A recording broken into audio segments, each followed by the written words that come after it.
the other way. You put a heavy challenge in on him if you have to, whether that's from Luis Diaz, just to see exactly how fit he is. But it's a boost for Arsenal, certainly.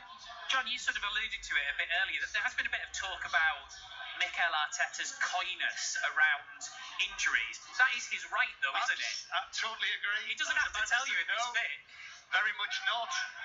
And if he wants to keep things under wraps and he's able to do that, then that is entirely his prerogative. It does seem a bit strange to me, Pat. I mean, if he could just outright lie if he wanted to. It's his choice. Some do, Steve. Yeah, believe it or not. No, I don't believe it. I'll be honest with you. If I was a manager, I'd tell you nout. Yeah. I'd tell you absolutely nothing. I'm always amazed by that when people give you hints the day before, we might play this sort of system or that sort of system. And even after game, when you ask managers tactics, they tell you the truth. Honestly, I'm amazed that you give as much of it away. So well done, you journalists, getting it out of these managers. But in reality, you want to give the opposition as little as possible. So give no information away. I do not question Arteta for a millisecond over that. Do you know, Stephen, it reminds me of years ago when Jose Mourinho was Chelsea manager and they were playing Barcelona. And in his press conference, he named the whole Barcelona team and the whole Chelsea team, but he got one of his own Chelsea team, inverted commas, wrong. Yeah, kidology, very clever from him. I'm slightly different to Pat. I don't think it matters. I think we all know the players. We all understand the system that they're going to play and how they're going to play. I think managers are so more aware of things now. They have so much sort of intelligence watching the games and video analysis going on that they're prepared for every single scenario that happens during a game, or prepared for it at least. And you think of subs and the way they come onto the pitch, they'll be aware of their strengths and weaknesses. So I don't think it's I think it's different than it was sort of say 10, 20 years ago, because you didn't have the in-depth analysis behind the scenes, and you have that available to us as easy as we do today. Producer George says here, Pat, that apparently Real Madrid now actually announced their team 3 hours before kickoff, simply because of the number of leaks there are in Spain before the game. But they did the Champions League final, if you remember, John, when we were there for that. Same thing happened. You're absolutely right. But there are certain players. I mean, if a major player was unavailable, say like Salah was unavailable, do you want to give them the opportunity, the opposition, the opportunity to adapt to the fact that Salah's not there? I mean, they might or might not be able to. Why give the option? I wouldn't give them anything, honestly. But hey, see, I understand. And by the way, there's another argument which we've back Stephen up here, which is if you're ultra confident believing in your players, don't care of the opposition. Yeah. We're comfortable in ourselves. That sends the signal as well. I agree with that. Stephen, let's talk a bit about Curtis Jones. He was the man of the match in Liverpool's massive game against Chelsea. He's back in the team today. I mean, it takes a lot to keep Dominic Szoboszlai on the bench, but that's the kind of form he's in, I guess. Disagree a little bit. I think Szoboszlai shouldn't be playing anyway. I don't think he's done enough this season. Right. I think he's flattered to deceive hugely. I think he's energetic in the way that he closes down, but his final ball, assists, goals, not there. I think when you look at what Curtis Jones did in the last game, I think his runs from midfield were exceptional. Wins a penalty, gets a goal. I think Curtis Jones is a massively underrated player for Liverpool. But what I think it does for Liverpool as well is it allows them to play either Jones alongside Gravenberch, or it allows McAllister to drop in there. But both McAllister and Jones are both equally comfortable playing in that higher position as well. So when we're talking about Saka and Martinelli getting in 1v1 situations with the wide players, but more often than not they come inside, if Liverpool drop into a 2, that then puts the emphasis on them to holding midfielders, then to be the next one to jump onto them players and stop them coming inside and making it difficult for them. But both equally comfortable, either sat in that deep role or the higher role. So I think it's a positive change for Liverpool. I may have to interrupt very, very shortly with some live reaction from West Ham, but we'll see how we get on. In the meantime, on Curtis Jones then, Stephen, and so I was going to ask whether or not he was kind of getting on a new level after that Chelsea performance particularly, but from what you're saying, he actually operates there fairly often anyway. Yeah, I think he's been at a decent level throughout his Liverpool career, but when he gets to a decent level, he gets freak injuries or picks up an injury, and it sort of puts him back a few stages, and that's been the story of his Liverpool career so far. So I think that's where his career's been. But one thing you know is that the managers have huge faith in him. Whenever there was a big game at Liverpool under Jurgen Klopp, if Curtis Jones was fit, he'd play in that midfield. He was always the one who played in the big games against Chelsea, Manchester United, Arsenal. He trusted him that much, and both managers have said the same thing. Tactically, he's so aware of everything that's asked of him, and his off-field decision making is exceptional tactically. Teams in the tunnel at the moment, about to join John Murray and Pat Nevin at the Emirates. Just on Curtis Jones then. John, I mean, insert question about England, right? With another squad just around the corner. I'm amazed he's not had a cap. Yeah, I'm surprised he's not. I think he might well have done, actually, had he not had what was described at the time as a personal commitment. It turned out to be the birth of his daughter. When he had to drop out of the match in Finland. He might well have played in that match. Of course, he was in the long squad before the Euros in the summer. Slightly surprising that he didn't get a cap before the tournament, but I'm sure that there will be one that will come his way sooner or later. Well, if he plays well again today, Pat, you'd have to think it's very likely. Yeah, but of course, what we all know is they're quite good in that area, England. Not bad. They're all right there. So it's a big call, but yeah, he's playing well enough to get a game, get a chance, and to take a chance for England, it's a great spot to stay in again. But you're at home. You control games away from home against the top club. That's another big call. Let's see what he does today. Yeah, and remember, he was a big player for Lee Carsley's under-21s, and Lee Carsley's got one more squad to name, so he might get his chance next month. Stephen Warnock, I'm going to ask you the same question I asked Pat Nevin about an hour ago. If Liverpool win today, should we be talking about them and title credentials? I think we already are anyway. I think we're at that stage because of the quality of the players that they've got. They were in a title run-in for large periods last season, but probably ran out of steam on the way that Jurgen Klopp plays. So if they go to the Emirates today and get a result, they're definitely in the mix for the title. But one thing we do know is that Arsenal are out of the title race because this can easily happen to other teams with a few injuries, and it can just sort of stunt your momentum a little bit. So a loss isn't at this stage of the season that bad a deal as everyone's making out. Stephen, great stuff. Thank you very much. Have Enjoy a good the game, guys. Brilliant. Stephen Warnock will be with us on, will be on Match of the Day a little bit later tonight. Kick-off just round the corner then in the game between Arsenal and Liverpool. Full commentary away in the Premier League. A goal from Jean-Philippe Mateta has already given Crystal Palace a 1-0 win over Spurs today, their first win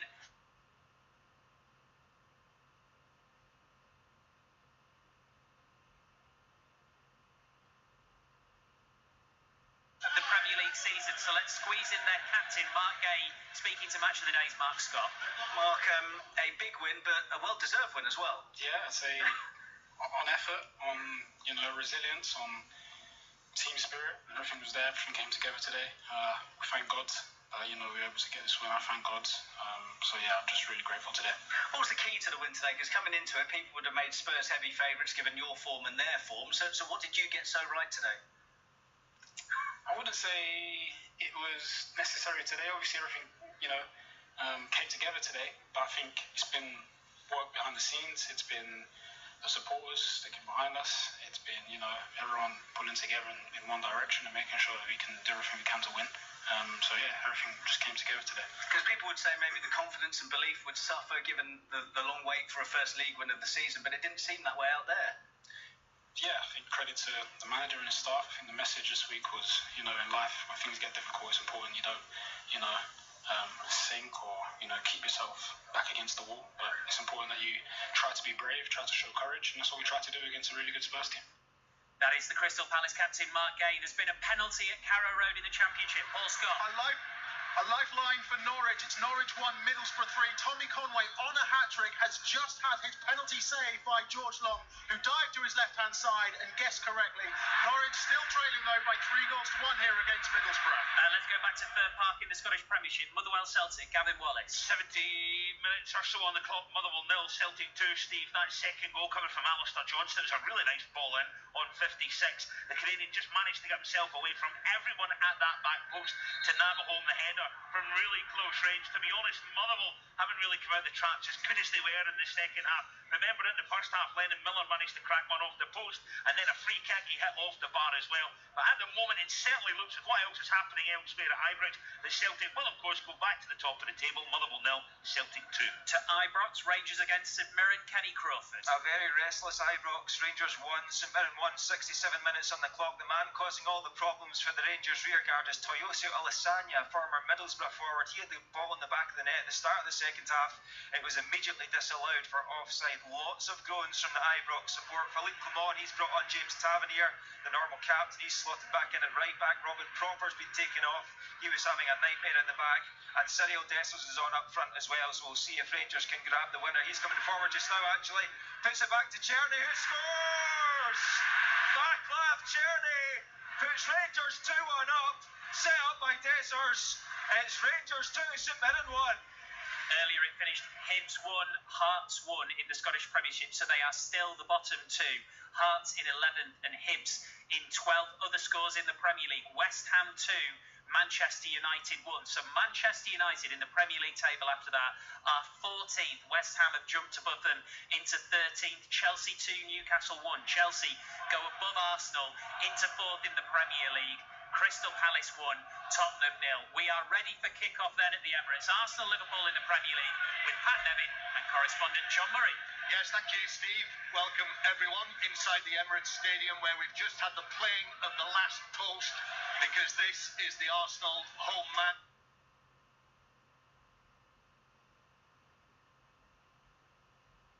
Marks Remembrance Day and supports the Royal British Legion Poppy Appeal. It is also the official No Room for Racism match day, and the players have just taken a knee. They're on their feet now, and off we go. Liverpool kick off, playing from right to left in the all-black kit, immediately on the top of his right knee. World Service listeners join us as Diaz takes on Partey, who is at right back, and then plays it back behind him, where there is a foul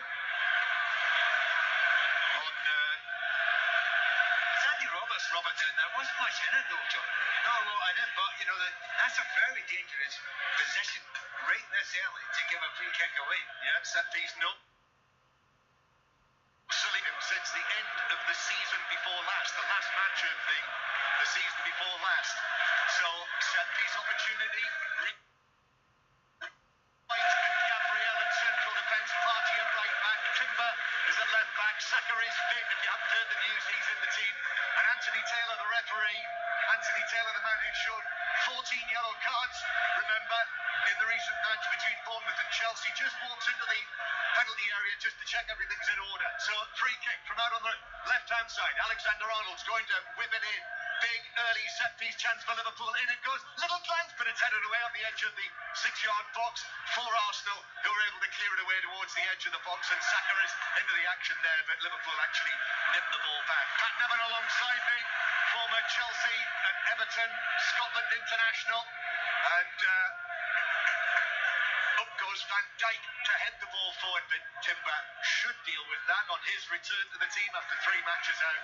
And then there's a foul, centre field for an Arsenal free kick, challenged by Nunez. So, Pat, the Arsenal team that we have: Raya in goal, Partey, White, Gabriel and Timber in the absence of Saliba. Then Merino and Rice, Saka, Trossard, Martinelli and Havertz, who scored in every Premier League home game this season, the Arsenal top scorer, Havertz. And then Liverpool with Kelleher, Alexander-Arnold, Konate, Van Dijk and Robertson.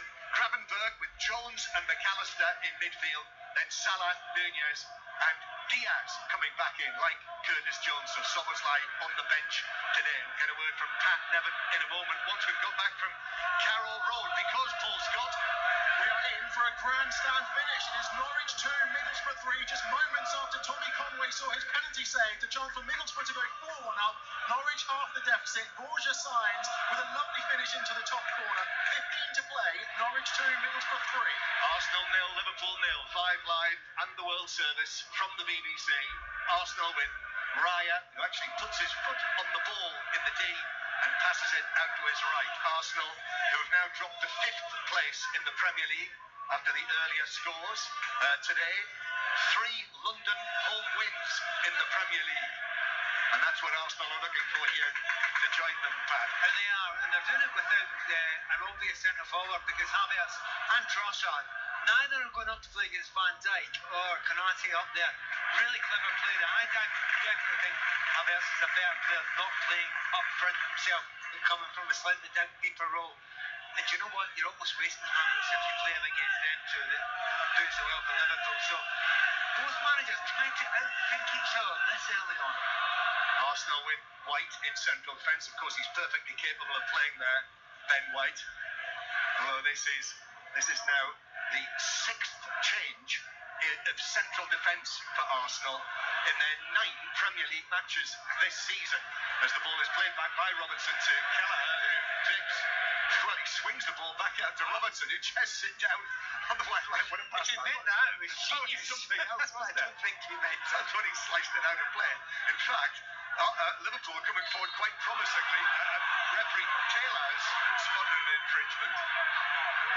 But I think he's brought it back for a Liverpool free kick. Yeah, he's let it, give them a little chance to get an advantage of it, but it's quite a long way he gave there, and I just thought he'd make a yellow card out there. Don't start early again this time. Well, here is McAllister, centre field, caught that beautifully on the half volley in the centre circle. Now the ball's thrown into the penalty area. Gabriel on the stretch, volleyed that away, went to ground, and then the ball is caught underneath McAllister, and also Marino is able to come out with the ball and play it back to his goalkeeper. So 0-0 here, and I think it is all over in the England-Samoa Rugby League International with you, Sharon Shortle. Absolutely, and it's been a dominant afternoon for England, who've beaten Samoa by 34 points to 18, outscoring the Samoans by 6 tries to 3, 2 for Matty Ashton, 1 from the man of steel, Michael Lewis, and an absolute peach of a try from Victor Radley.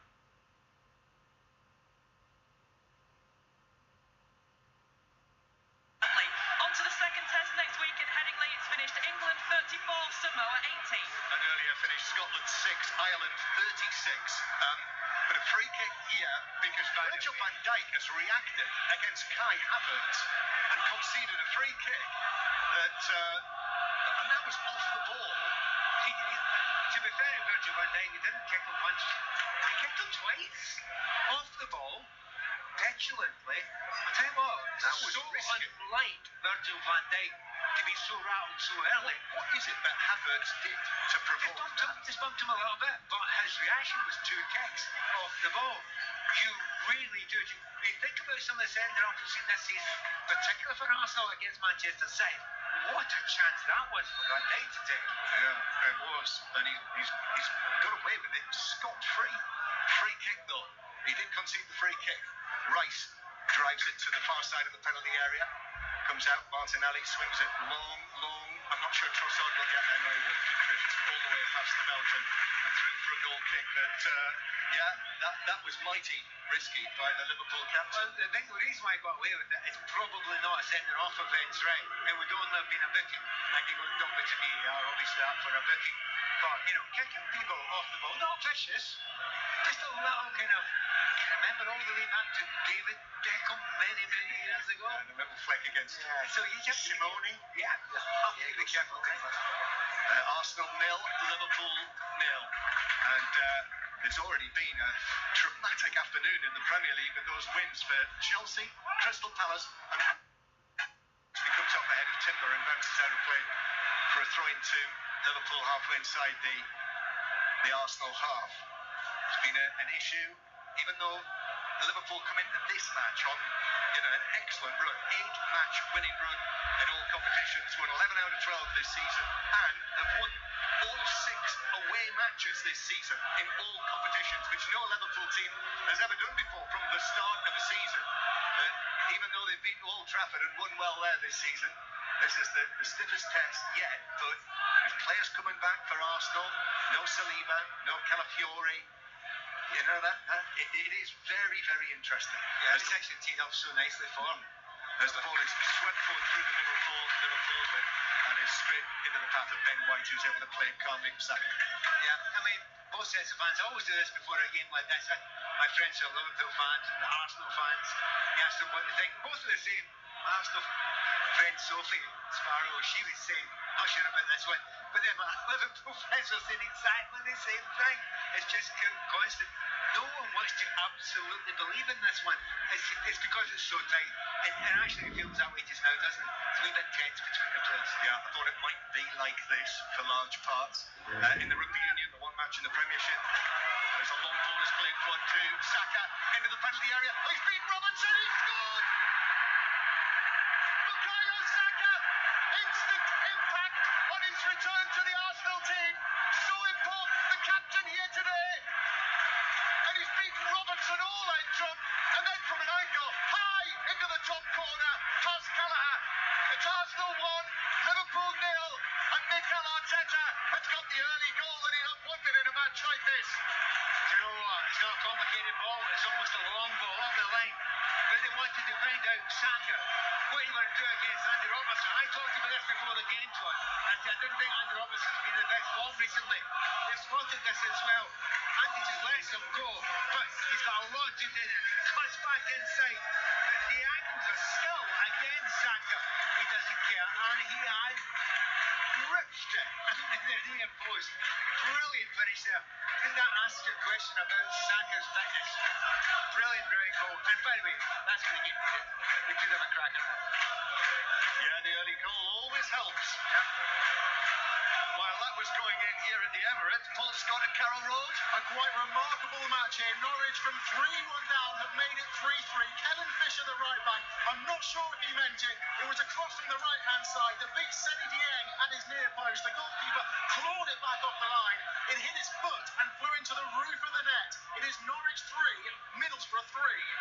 Well, Bukayo Saka scoring his 4th goal of the season for Arsenal, 3 of them in the Premier League.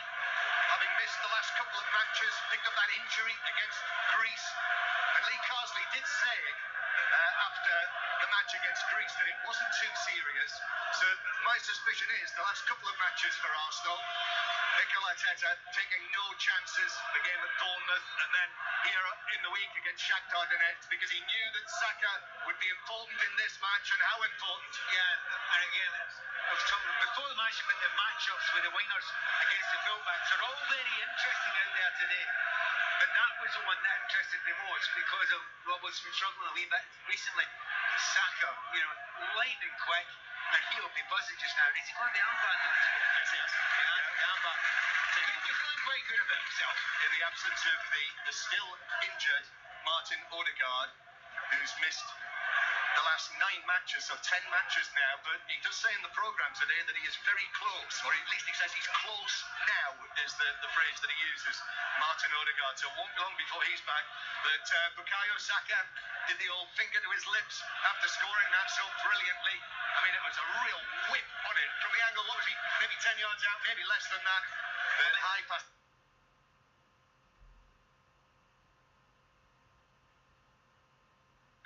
Oddly enough, one of those ones where he beats the keeper at the near post, but you're not having a dig at the keeper for that, because as I say, he has roofed it. Keeper can't get every single angle covered there. Very, very hard to stop. Reminiscent in many ways of Salah, who does that often. That was absolutely the phrase, Pat. Roofed it. That's what he did with it, and it's a landmark goal as well for Saka.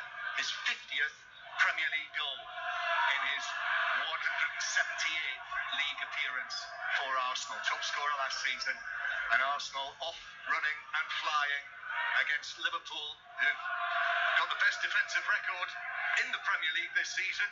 Now 4 goals conceded, but from a Liverpool point of view, I'm sure they'll feel that was too easy.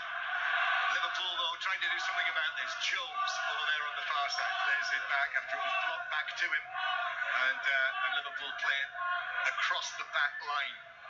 And now out to Diaz, the Colombian, up against Partey, manages to get the ball in, but that's headed away by Ben White, who positions himself well and is able to head it good distance out of the penalty area back to Liverpool. Do you know how comfortable Arsenal look? They've got the goal up now, they're not chasing it, they're not getting overexcited, they're falling back into a very, very comfortable, dense shape, almost a 4-4-2. The Havertz are going and helping there as well.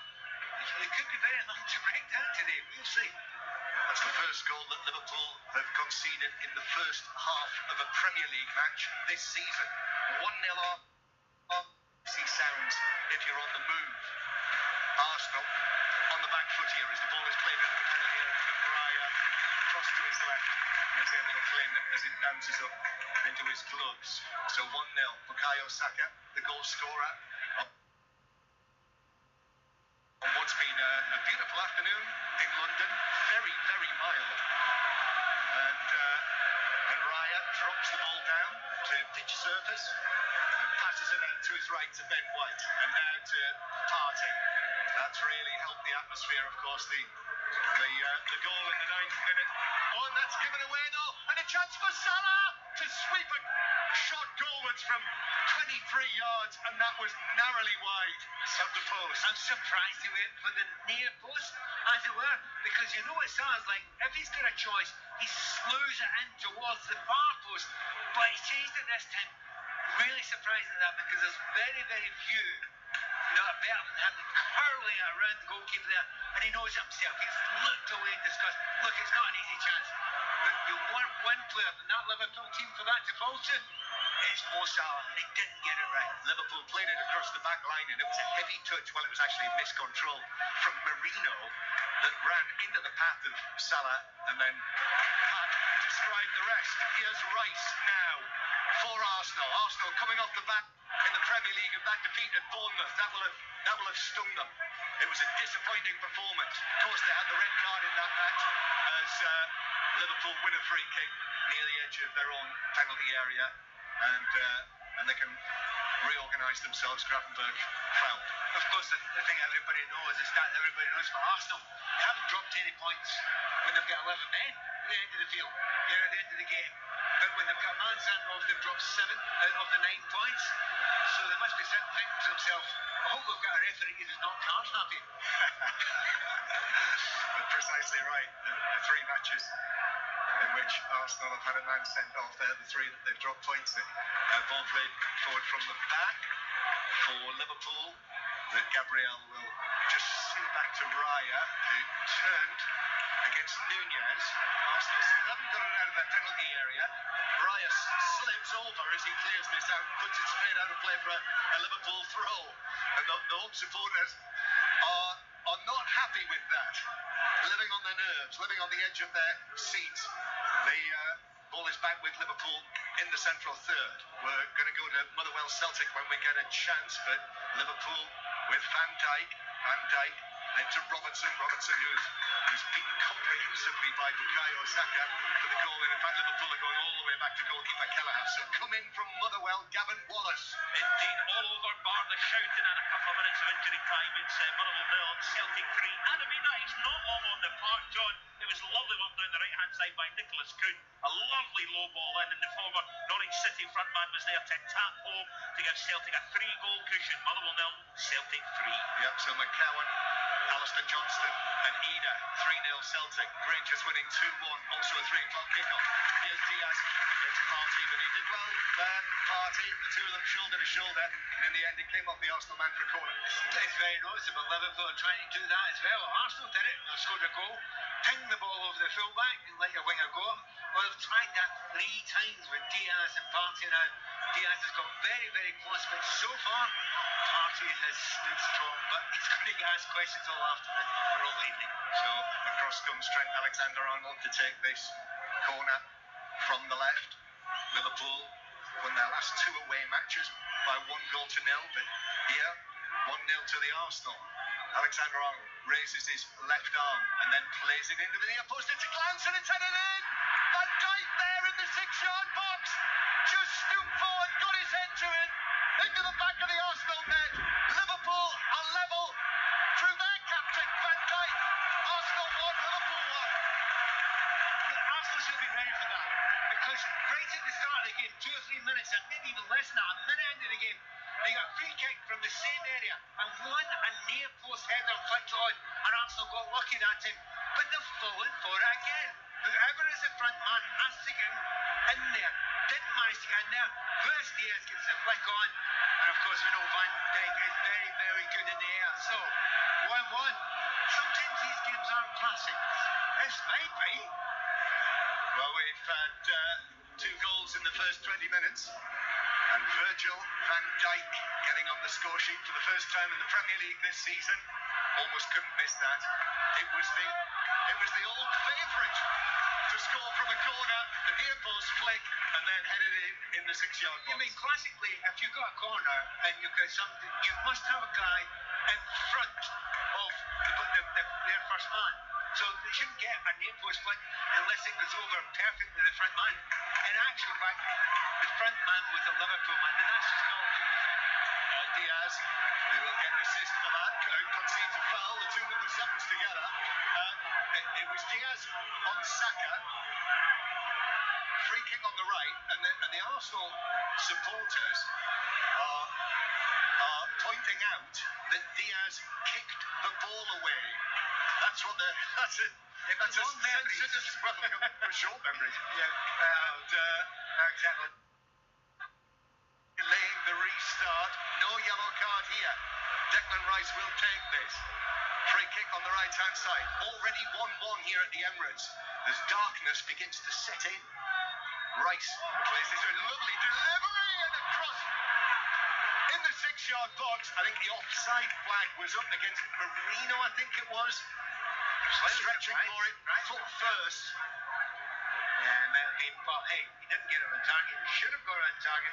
He's claiming he was pulled back or hurt in some way. He's landed in a very, very awkward way. I think it is Marino there. He's got onto the end of it, but he's actually in the air claiming for a penalty kick. It's one of those ones lying down, I think, partially embarrassment maybe. Well, Marino, the former Newcastle man, he had quite a brief spell at Newcastle during the course of one season when he was on loan from Dortmund and then signed permanently, but it wasn't long before he was off to Real Sociedad. I think he's landed on his... He was claiming as he was going down that he'd been pulled. I couldn't see any pull on whatsoever. But while he's claiming, putting his hand up there, he's then landed on that arm in a kind of unusual way. So it's quite uncomfortable the way he's still doing that. Jorginho is on the bench. So Marino receives treatment. Mikel Merino, the Spanish international, just did his second start. He was in the starting lineup at Bournemouth last weekend. So Arsenal 1, Liverpool 1. 20 minutes played. And we've got a little chance to reflect while Marino receives that treatment. Well, one of the things is sort of how brilliant Arsenal are at corner kicks, right? And we spend a lot of time saying how great the set-piece coaches are. The set-piece defending them was awful. It was absolutely awful.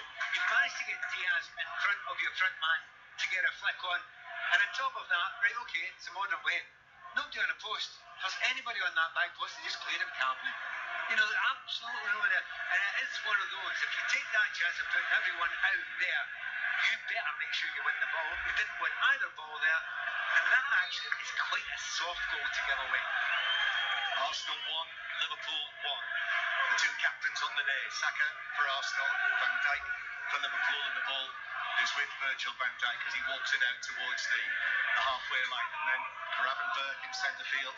If you've just switched on half-time in this match, we'll hear more from West Ham after their win against Manchester United that leaves Manchester United in 14th place in the Premier League table, nearly a quarter of the way through the season. And we will hear from Erik ten Hag at half-time in this match. But Arsenal coming forward with the ball over on the left-hand side. That is slipped forward by Marino.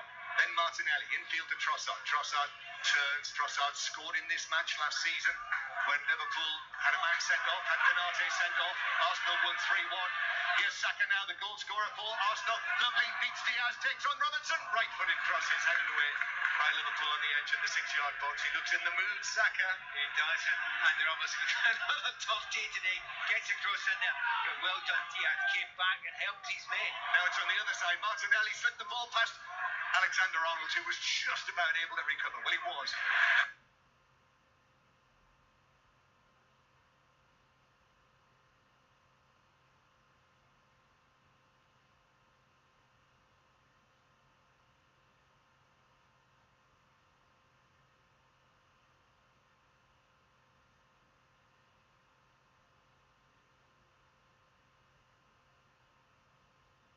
In the mood, Saka. He does, and Roberts with another tough day today.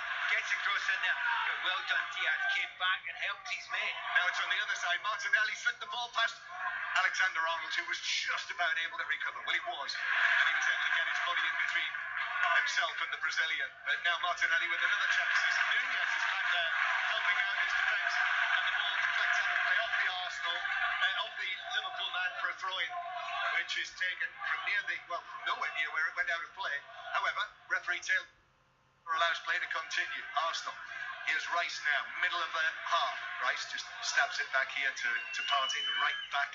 Today again, not an unfamiliar role for him. Saka's cutting infield. This could be dangerous. Left foot shot, but it's up and over the top by 4 or 5 yards and into the fans behind the goal at the clock end. We'll focus more on Saka. As you say, he is in the mood. He's given Andy Robertson a tough time today. Look, I'll give you his due, Andy. What he's doing is he's trying to get as close as possible. Just can't get near enough to him there. And again, coming in along the 18-yard line, Saka usually does a lot of it there. As you say, lively game, chances both sides. Yeah, 1-1 the score. I think McAllister was caught there as Havertz came in on the challenge. Now here's Declan Rice. McAllister stayed down on a slot. It's saying, are you going to put the ball out of play? Rice has had a look. Rice has a look at McAllister. Thinks he's getting to his feet, so Arsenal play on. They've got no responsibility here, and in fact McAllister is now on his feet. And that's the reaction, because Liverpool, clearly the Liverpool manager Arne Slot was intimating that I'm not having that. I'm not accepting it. The players should never play it out. Unless it's a head injury. Even then, wait for the referee to tell you usually. Saka plays it past Robertson this time for the run of Havertz, and then Van Dijk comes across, pops it out of play for a throw-in to Arsenal down the right. Can I underline the reason why I don't want to put it is people cheating and pretending they're injured. Simple as that. Yep. Simulation game will be on 6 or 6 tonight with Robbie Savage and Chris Sutton as Arsenal take the throw. Going to go to Motherwell in a moment, but Celtic, it would appear, have got the 3 points. Arsenal with Ben White, and then Rice is firmly challenged by Curtis Jones. Jones had an excellent game against Palmer last weekend at Anfield. Today he's just made his presence felt on another England colleague, Rice. I think Rice is winning that battle at the moment. He's got on the ball a little bit more, and he's closed down Curtis very, very quickly. So limited effect the game so far, Curtis. Back it goes, and Gabriel overhits a pass through the middle and bounces all the way through to Kelleher. So back to Motherwell. Celtic back top of the table. Gavin Wallace. They are indeed, John. Yes, Motherwell 0, Celtic 3. Those goals coming from Luke McCowan, Alistair Johnson, and a tap in from Andy Needham. Sure, as you say, Celtic go back to the summit, the Premiership, with a goal difference of 14 more than Aberdeen. Motherwell 0, Celtic 3. Yes, quite a win again for Aberdeen last night. And in the Championship, points apiece, Paul Scott. A thoroughly entertaining match. It's finished Norwich 3, Middlesbrough 3. Norwich remain unbeaten at home in over a year, but they were given a mighty scare by Borough, who led 3-1 at half-time. Tommy Conway with the brace, and Finn Azaz with a close-range finish after Borges Sainz put the home side ahead. Conway then missed a penalty to complete his hat-trick. Borough would have been 4-1 up. Then Norwich made them pay. Sainz with his second, and an own goal from Senny Dieng meant it finished in Norwich 3, Middlesbrough 3. Full time in the Premiership match. Exeter 19, Harlequins 29. Rangers, full time whistle will be going there any moment now. Rangers narrow lead over St Mirren by 2 goals to 1. And earlier it finished 1-1 in the end. Derby, so they stay as the bottom 2 in the Premiership. A long ball from Kelleher. This is for Salah to chase. Had that one chance so far in the match. Salah then plays it back to Alexander-Arnold. Now back to Salah in the box. That was lovely. Salah trying to find a position. Plays it square. Jones is in there. McAllister as well. Diaz too. Arsenal trying to clear it. The ball bounces down. Diaz went down in the box. And in the end, Partey is able to play it away towards Havertz in the centre circle. Arsenal looking to bring Trossard's ball over the top for Martinelli.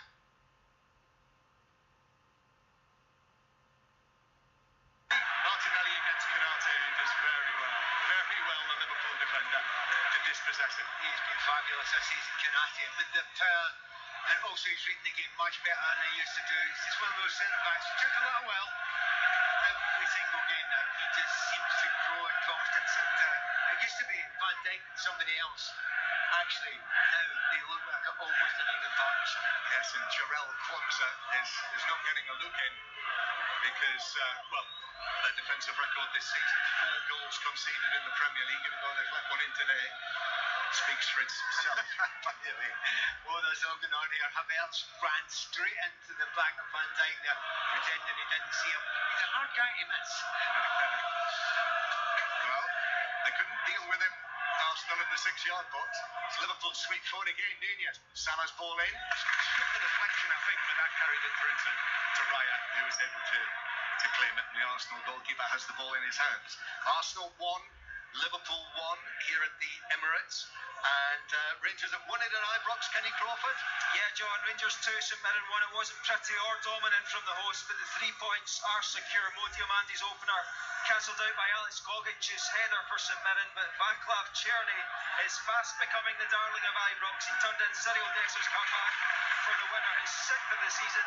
Third place Rangers back to beat 6 points behind both Celtic and Aberdeen. Rangers 2, St Mirren 1. Martinelli down the right for Arsenal, swings the ball across. Excellent delivery, actually. Lovely sweeping move from Arsenal from back to front.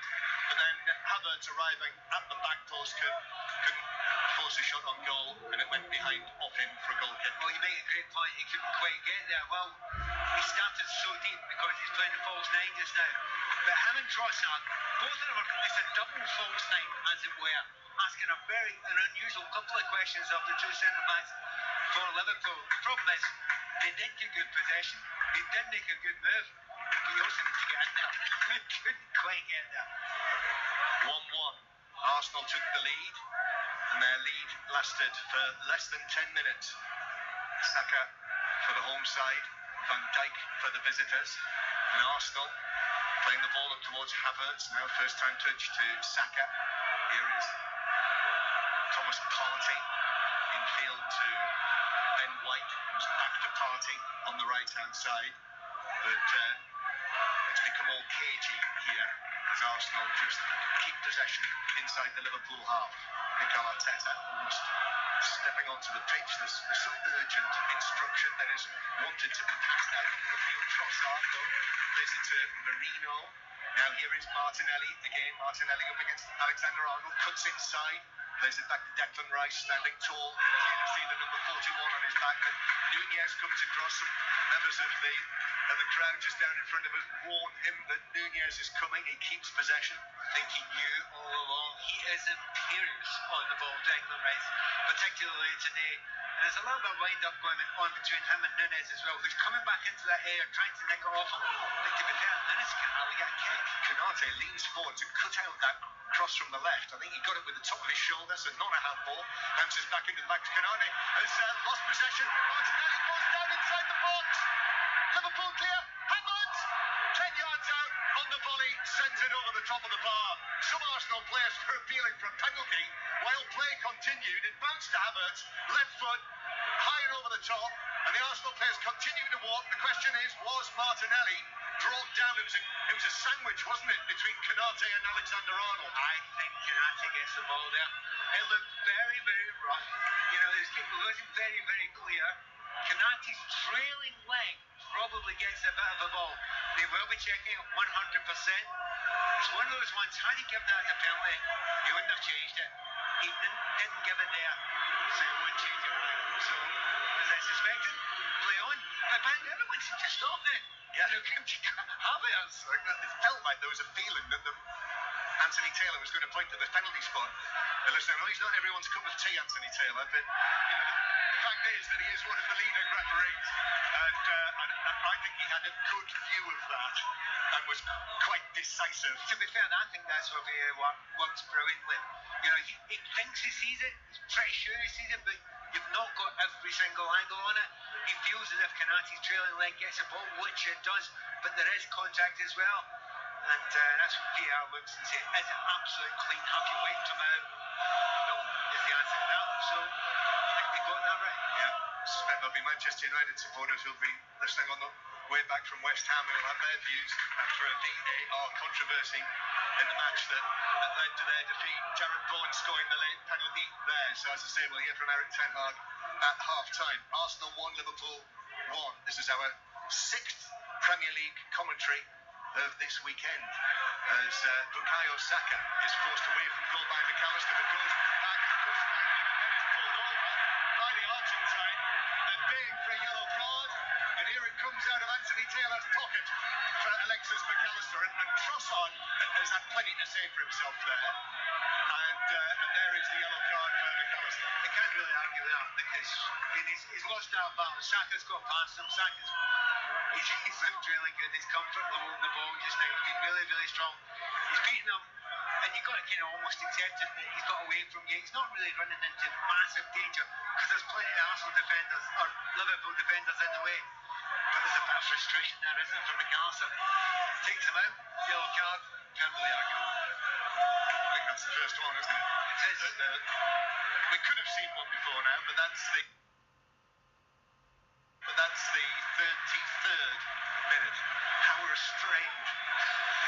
Arsenal 1, Liverpool 1, and a free kick for Arsenal. Last time they had one round about here, which is very much right of centre, halfway inside the half. It was a lovely delivery, wasn't it? Marino had the chance. And the delivery was from Declan Rice. He has many sides to his game, but that's one of the sides to his game that's very good. So no doubt he'll hit the first man this time. Yeah, there he is. Rice just standing with one foot in front of the other, hitches up each leg of his shorts, then comes up, right foot of ball, high towards the back post, which is headed across, but blocked by a defender, hooked back over towards the penalty spot, away by McAllister. It's 50-50 that Saka just gets to first, ahead of Diaz, and Arsenal back in possession as they attack towards the clock stand. Rice, long pass, that's taken down beautifully by Marino, and the Spaniard then gets it down onto the turf.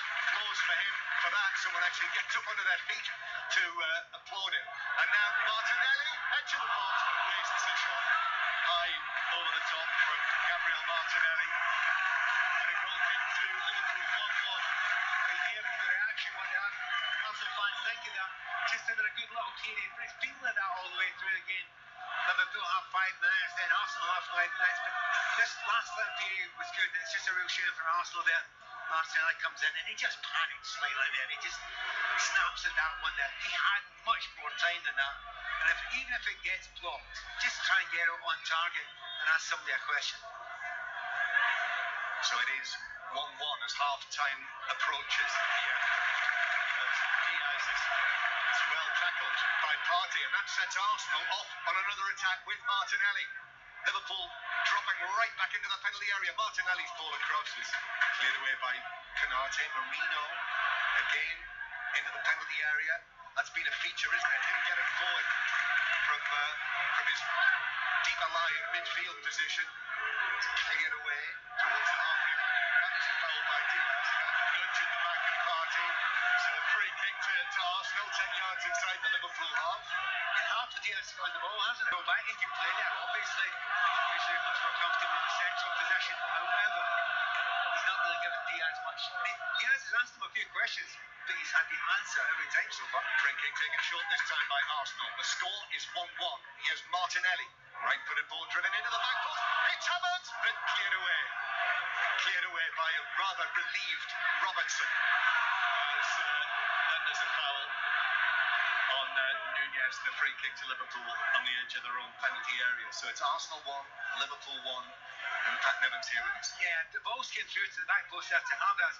He didn't think it was going to get through. He thought either Robertson or Van Dijk was going to get it. Both missed it. He was so shocked, it just hit off his chest and he couldn't control it. Partey steps in to win it against Diaz. He's had a good half. Partey against Diaz.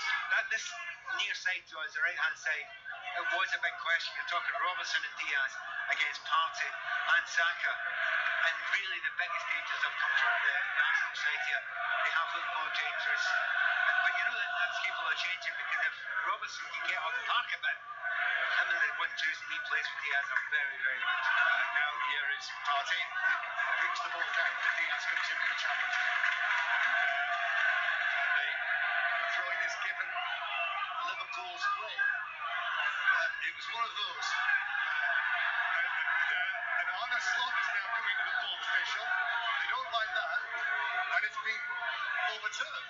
Yeah, it's an Arsenal throw. Yeah, it's a bit strange that because I think Diaz threw the ball down, but in a way that hit the opponent. So the Arsenal fans again wanting him to be a yellow card for that.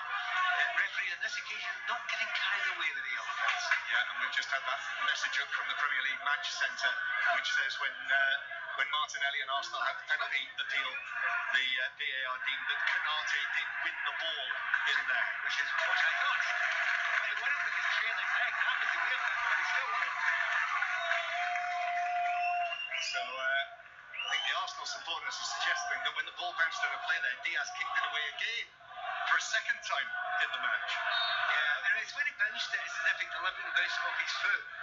It's oops, can't remember the word. Oops, look at what I've done. I've bounced it against my foot and it's rolled away from me.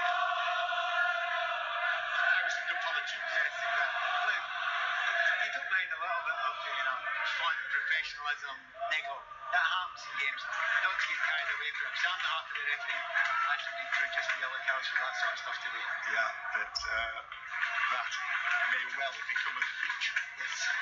Just watch them all copying that. We were again at Liverpool during the week there. McAllister got an early yellow card, didn't he? For alleged diving. And then for the rest of the game, hardly anyone rolled about or dives. The referees can have an effect, and a good one sometimes. Arsenal good again on the right here, Partey and Saka. It's involved in Nunez comes in with the challenge on Saka, who is left on the ground. Gone down too easily there? No, I think Nunez has wiped him out. I think he's taken him out. You can argue it was a shoulder charge, but if you have a look at it, he's just kind of... It's sort of bottom to bottom. Yeah. I think what Saka tried to... See, the angle I'm looking at, I'd give that a free kick to Arsenal. I would definitely give that a free kick. No free kick. Ball out of play. He's getting frustrated. Nunez. He will never stop working. We talked about this earlier. He will work and he will chase and he'll put everything in. But all he's doing is trying to tackle people now, maybe hit a few people now and again. He's feeling very, very, very frustrated. He's got very little to work with in the final third. So Arsenal won, Liverpool won. Liverpool back down to second in the Premier League after Manchester City's win yesterday.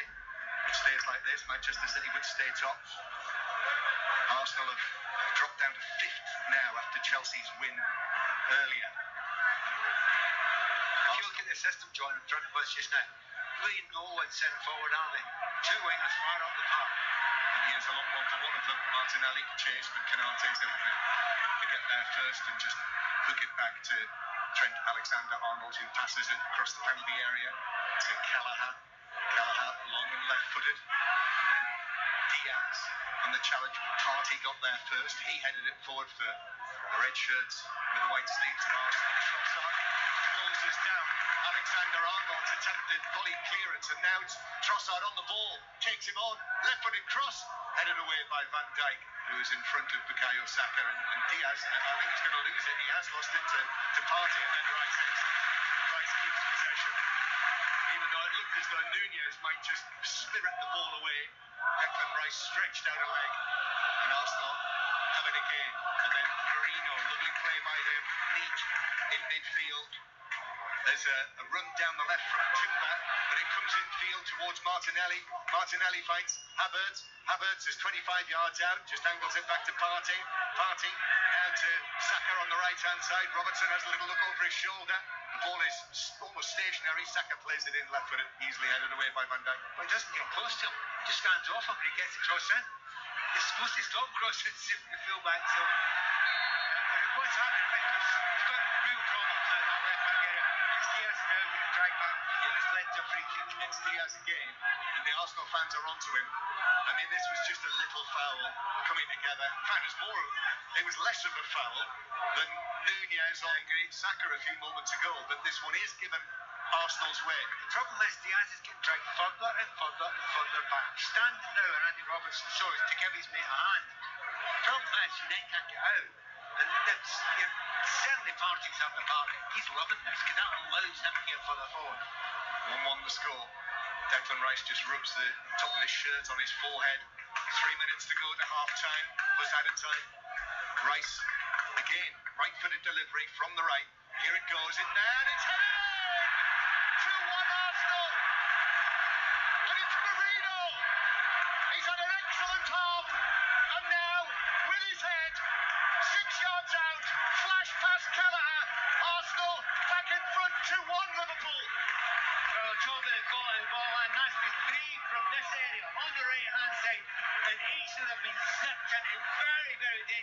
possessions again. We talk about the fact that Arsenal are great with free kicks going forward, and they are free kicks and corner kicks. Those are good defending them today. But that's a very, very tough one. They will check this for offside as well, because a lot of them start in an offside position. It's really, really tight. I have to say, this is going to be well checked. Very tight. I think it looks a bit offside to me. A bit offside. Maybe that. Yeah, I think it looks offside. Yeah, they're groaning, the crowd have seen it, it's been shown on the screens, and I think the Arsenal groans tell you that the fans think that this will be ruled out. There is a boot there, there's a blue boot. That's the way it's classically. Whose blue boot is it? Is it Van Dijk's? I think it might be Van Dijk's. Van Dijk's boot is going to play more, eh? He is. Or is it the first? I think he is. I think that is. I think it's going to stand. Having seen that, I can just hear that everyone in the background listening, going, "Come on, tell us." Everyone is waiting in suspense. I mean, the best view that we've had, it's not looking along the line, is that Van Dijk's foot is just playing Marino onside. So it looks as though we're still waiting. Anthony Taylor waiting for the lines to be drawn. Of course, in the great world of semi-automated offside, eventually this season we won't have waits like this. We'll know instantly. But just for the time being, while they test everything out, we are. I mean, what we can't see is the shoulder. You know, Marino's shoulder. How far is his shoulder on? It's certainly of all the boots there. Van Dijk's is the furthest back, so that would be keeping onside. Where is Marino's shoulder? And many of the Arsenal fans here just in front of us who are already up the steps going for their half-time refreshments have stopped in their tracks. They're asking everyone in the benches who can see the pictures, the VAR pictures, what do we think? And still we wait. Still we wait for these lines to be drawn. Do you know, I mean, come on, let's call it, John. I think it's a goal. What do you think? I think because of the foot, I think that is going to be given. I think it's going to be an Arsenal goal, and I think they're going to be back in front. And Mikel Merino is waiting to find out if he's actually scored his first goal for Arsenal. He's standing in the centre circle with three of his teammates, Saka and Declan Rice, and are standing near the referee. Van Dijk's there, Robertson's there. And now we're being told that there's 4 minutes of added time. More than that. So if we have to wait any longer for this is a very long one. Still they're waiting. And there it is, the goal is given, the goal stands. And Mikel Merino has scored his first goal for Arsenal since his move from Sociedad in the summer. And it's come in one of the big ones. Arsenal 2, Liverpool 1. It's really, really clever. Look, the ball is brilliant. It's behind the centre backs. It's with pace. Keeper can't come there. So, perfect delivery. But also the way four Arsenal players start in an offside position.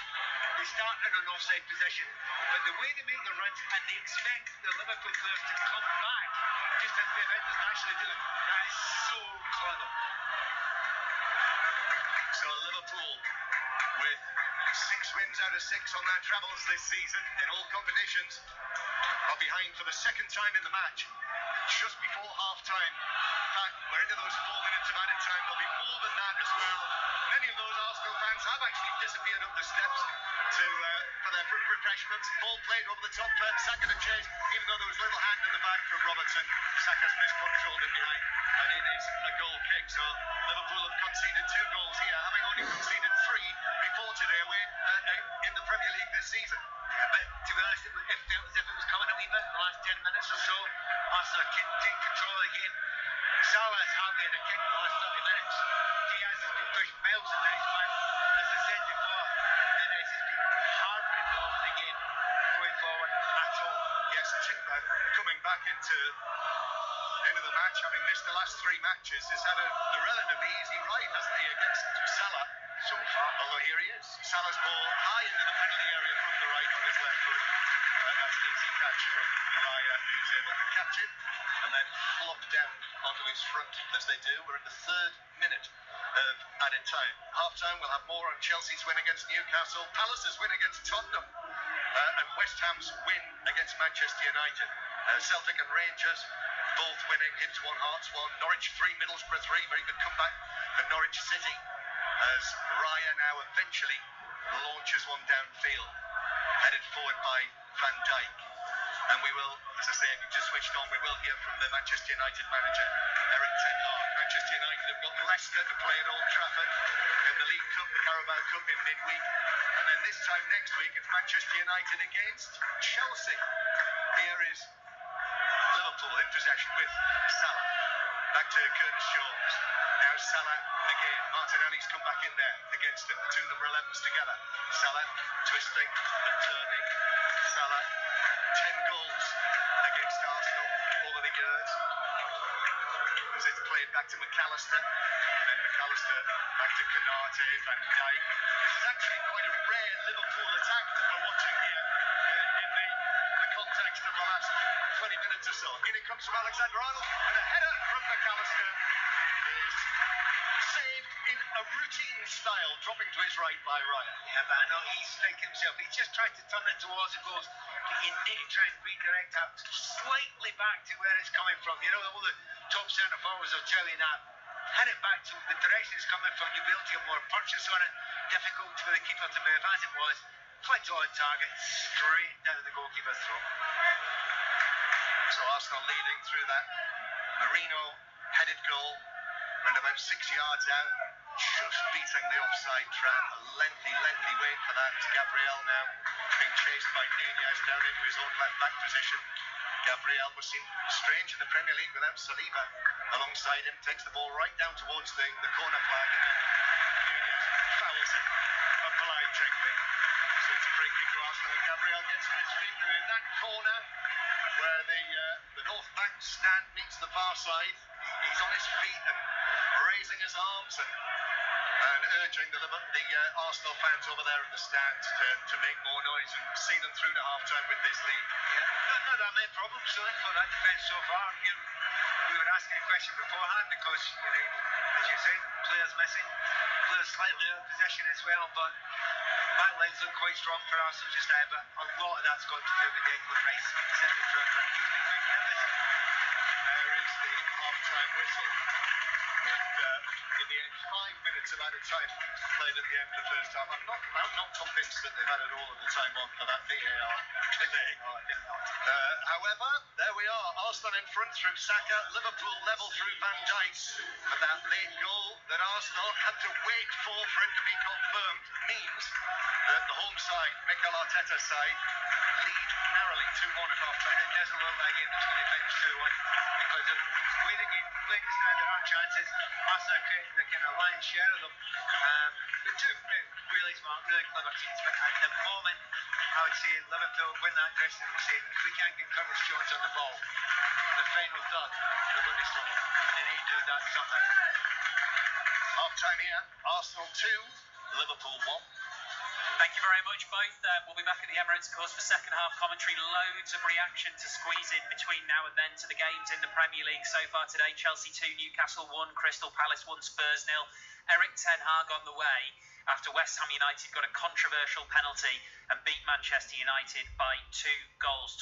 Stunning game in the Championship. Norwich 3, Middlesbrough 3. Middlesbrough were 3-1 up, then missed a penalty. Norwich came back to get a point with a late own goal from the Borough goalkeeper Seny Diengfish. Hibs won, Hearts won in the Edinburgh Derby, and then wins for both Celtic 3-0 over Motherwell and Rangers 2-1 over St Mirren. We'll squeeze as much in as we can. We'll go to Harry Benjamin ahead of the Mexican Grand Prix, which is live on 5 Live Sport later this evening, and we'll speak to Robbie Savage ahead of 6:06. The lines are open, 08085 909 693. Let's get the news now on 5 Live with Fraser Denton. This is BBC Radio 5 Live. Listen on BBC Sounds. Thank you, Steve. The Education Secretary, Bridget Phillipson, has insisted that Labour will not break its manifesto commitment on taxes when it presents the budget on Wednesday. During the election, the party promised not to raise taxes on working people, but it's expected some taxes will go up, prompting accusations from the Conservatives that Labour has broken its promises. The Israeli Prime Minister Benjamin Netanyahu has said the missile attack on Iran on Friday achieved all of its objectives.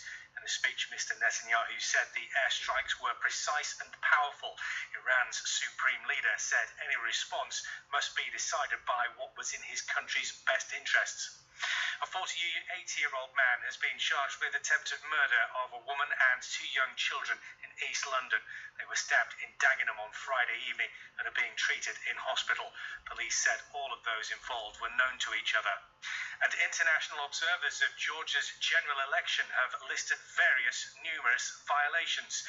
The ruling Georgian Dream Party has been declared the winner with 54% and rejected claims the vote was rigged. On Wednesday, Chancellor Rachel Reeves will deliver the first budget of the new Labour government to the House of Commons. I think it's really important that we get better value for money for the taxpayers' money that is spent. Join us for reaction, analysis and all the key headlines as the Chancellor outlines her fiscal plans. We made commitments in our manifesto around income tax, national insurance, VAT on working people. Throughout the day, we'll be picking through the details and Martin Lewis will join us to discuss what it could mean for you. The budget, this Wednesday on BBC Radio 5 Live. This is 5 Live Sport with Steve Crossman. Listen on BBC Sounds. Arsenal lead Liverpool by 2 goals to 1 at the Emirates. Second half commentary on the way on Premier League Sunday. Right, where to start with this one? West Ham beat Manchester United earlier by 2 goals to 1. Jared Bowen scored the winner. It was a penalty.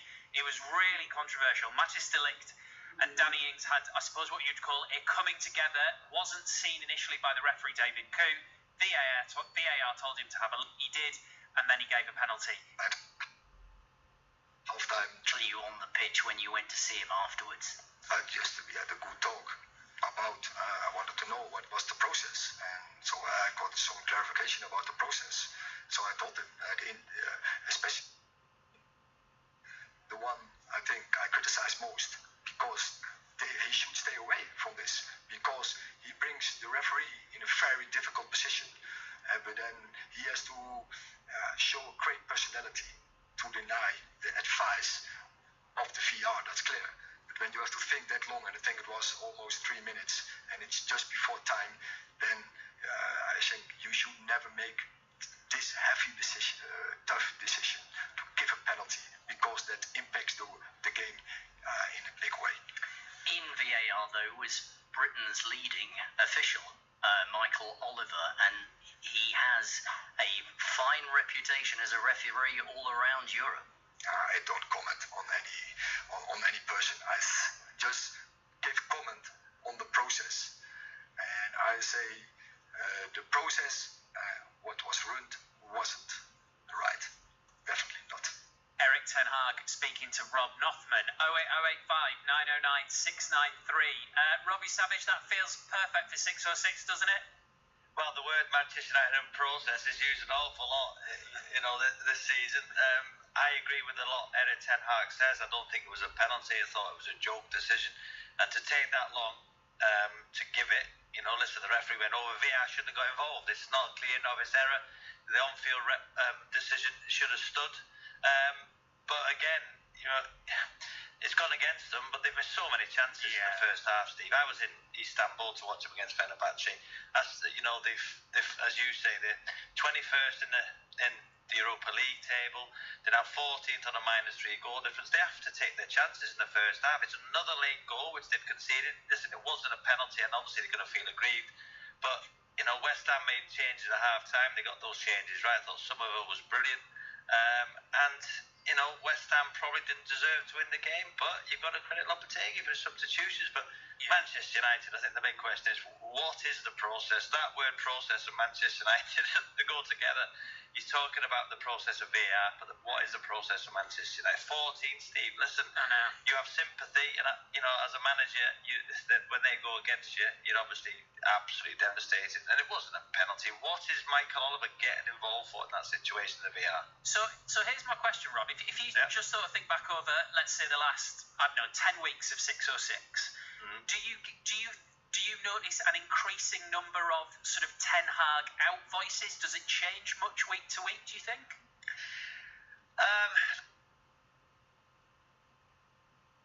So we had it with Arteta, early on in his Arsenal career, and obviously what Arteta's done, because he's had time and he's proved people wrong. I think Manchester United now, Steve, every single game there's huge pressure. Fenerbahce in the week wasn't good enough. They've got a point, and Eric Ten Hag, they had a point in Porto, a point in Fenerbahce, but the 21st in the group in that the second-rate European tournament. If you look at Liverpool, Villa and City, all three top of the Champions League group, how far Manchester United are falling behind. Yes, they've got injuries, but I've got sympathy with him today. But you have to take your chances, Steve. The Dalot miss. Wow, people have not seen the Dalot miss. They've hit the crossbar. They have to take those chances, but they didn't.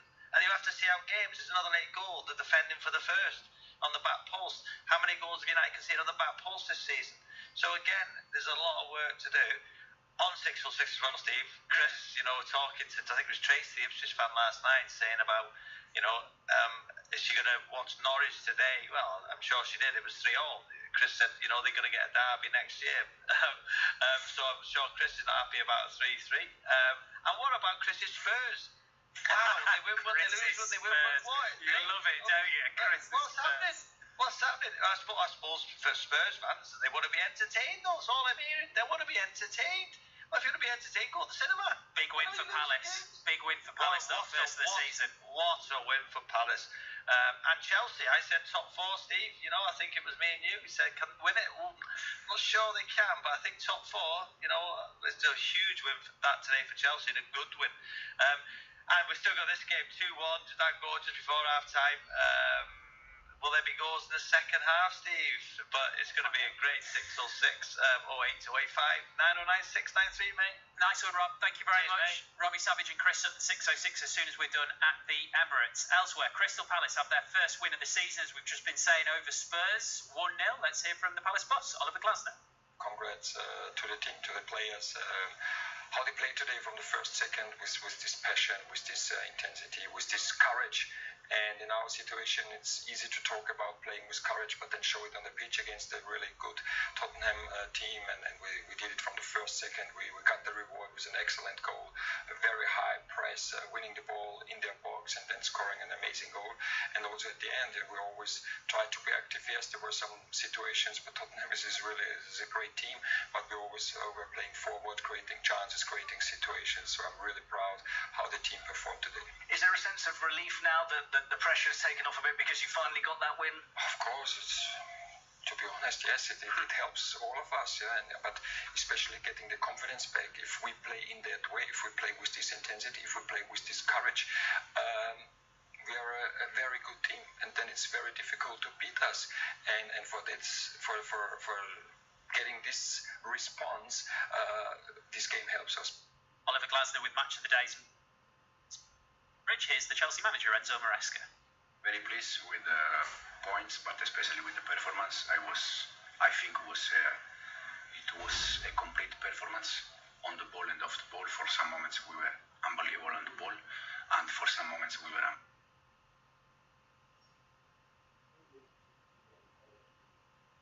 unbelievable off the ball, and I really like that.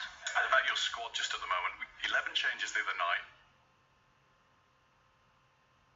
You've almost fully reversed them today.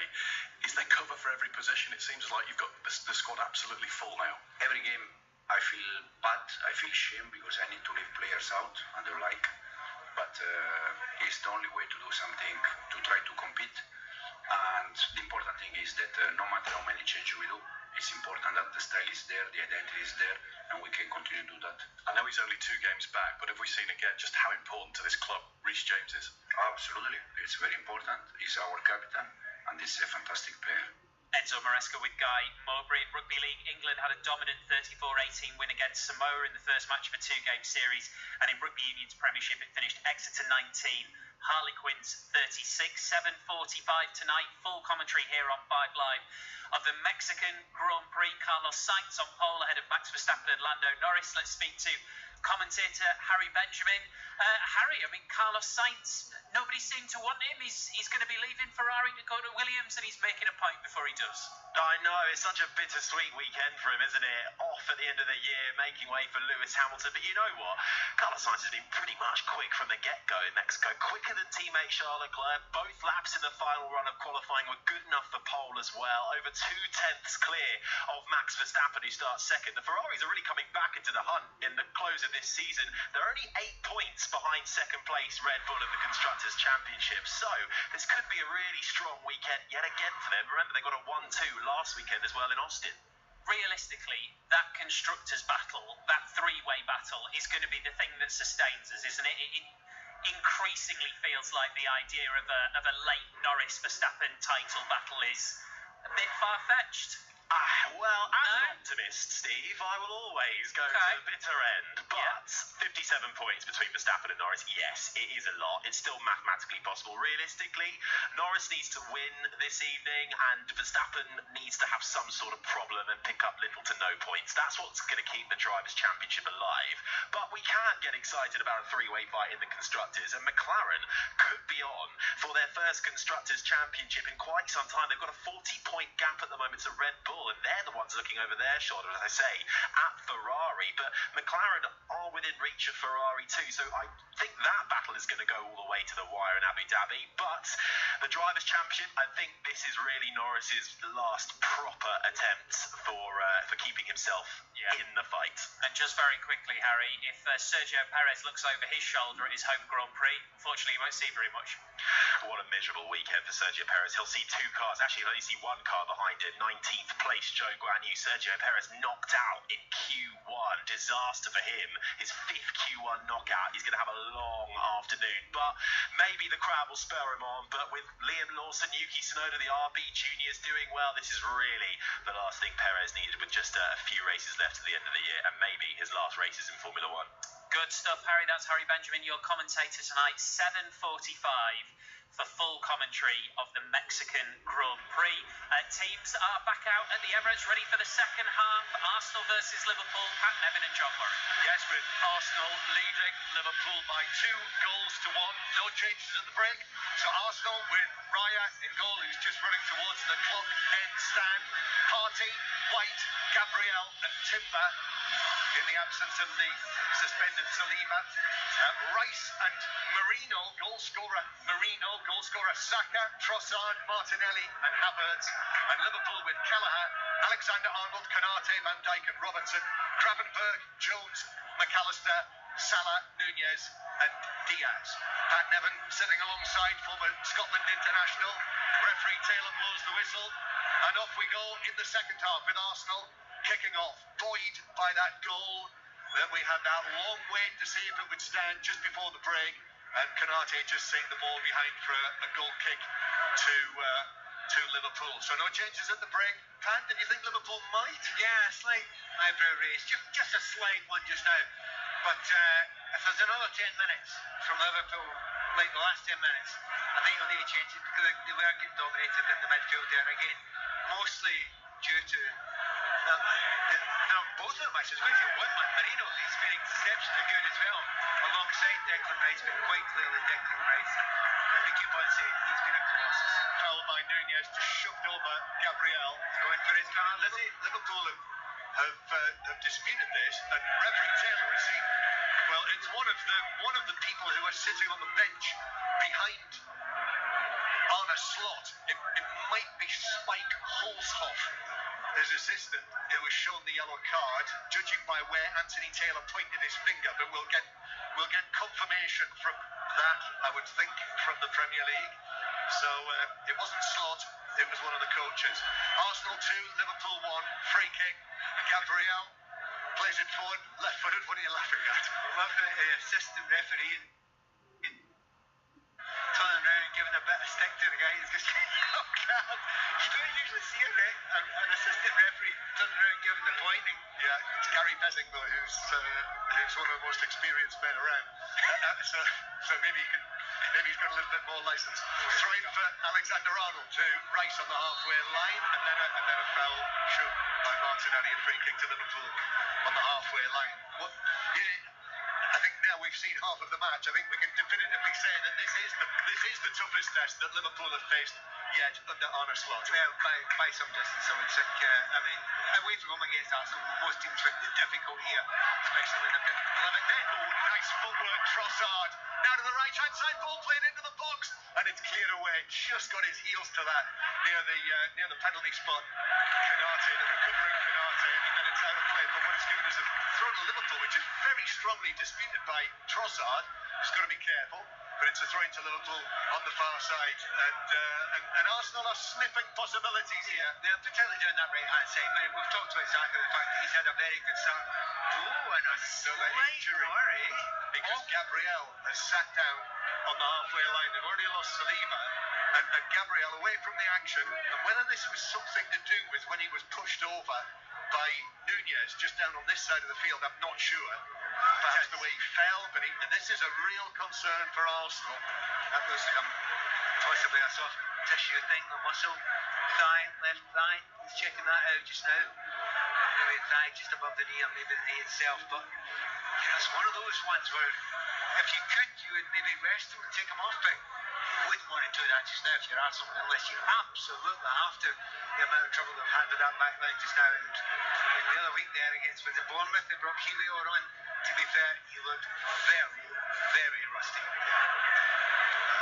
And it was Sipke Hulshoff who was yellow carded, the Liverpool coach. So a delay here while they assess Gabriel. This is a very important moment in this match. Ben White's come in alongside Gabriel in central defence. We could be watching an Arsenal team for the remainder of this match without either Saliba or Gabriel. Calafiori out injured. Timber's only just come back. As Pat says, Kiwior is among the substitutes. Arsenal leading Liverpool by 2-1. Gabriel just climbs to his feet, and there's applause from the stands around us here inside the Emirates Stadium. Applause of encouragement, hoping that he's going to be okay. He's running, he's trotting, shall we say. He's jogging towards us. He's just flexing everything, kicking his heels up, the back of his legs. His movement looks okay. Doesn't look too bad at all, but I mean, what you do now, if you're Nunez, Darwin Nunez, you run him. You just run him. It doesn't matter where you go, you just say, right, 100 mile an hour, and we run you 3 or 4 times to see if you can stay with this, see if you really are. Don't let him trot through the rest of the game if you're Liverpool. If you're on the way back from one of the earlier matches, Robbie Savage and Chris Sutton would love to hear from you. They're taking your calls on 606 on 5 Live, 08085 909 693. The lines are open, but this is 5 Live and the World Service from the BBC. Football Daily will be on BBC Sounds in the morning, which is where you'll find all live BBC radio, so you can pause, rewind, listen again to our commentaries as Van Dijk swings a long pass out towards the left-hand side that Diaz gets down. He's up against Partey, takes him on, he's round him, Diaz towards the byline, brilliant footwork, and then he almost runs into goalkeeper Raya at the near post. Now, I think the ball might have bounced off the goalkeeper onto the post and back into his hands, but I have a feeling as well that it would have been given as a foul because Diaz's momentum took him into the goalkeeper. But you're right, it had the post and came back out there. But lovely play there. He's nutmegged him. That's the first time he's got round Partey on this occasion. Gets to the byline there. Lovely skills along the byline. But it's tight, close control. There is just no space left at the end there. But that's the first time Diaz has got a chance to do it. Liverpool have made a bit of a change in this second half. Most of this season, they've actually asked Trent Alexander-Arnold to play a more obvious right fullback. Right at the start here, when they get the ball, Trent's doing that thing of getting into the centre midfield area. So obviously the manager wasn't happy with what was going on. And Slot, although he doesn't do it all the time, he's asking for a different role from Trent Alexander-Arnold in the second half.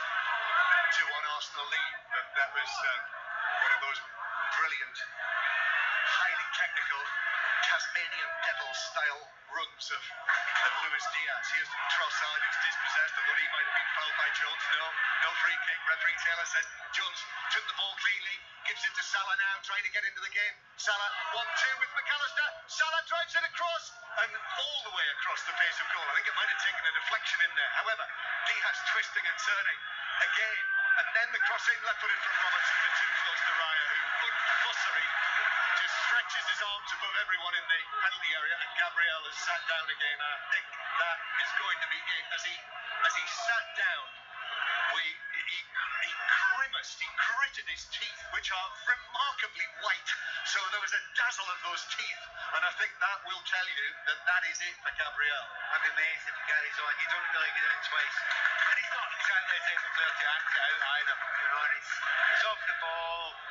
He's obviously struggling. It's one of those ones where even if you felt you could, you know, work your way through it, you don't do that these days. There's too much of a chance today.